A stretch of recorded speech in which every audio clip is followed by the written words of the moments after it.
Stream your computer game on your YouTube channel with OBS. First of all, launch the game that you want to stream. Then go to your OBS. Now we have to add our game under source. So click on this plus icon and select window capture. Type here game and click on OK. Now click on this window drop down and select your game and click on OK. Now you can resize your game just like this.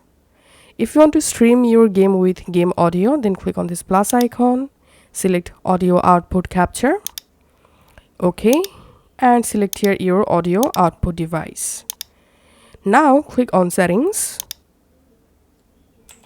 select stream, click on the service drop down, show all. Here you have to find out and select YouTube RTMPS. Now click on use stream key. Now go to your YouTube and just click on create, go live.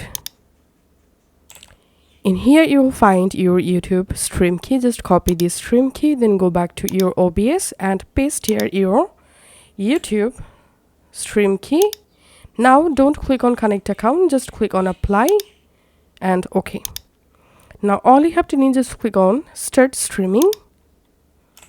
Once your streaming started, go back to your YouTube and here you will get your computer game that you are streaming from OBS. So as you can see, so that's how you can do it.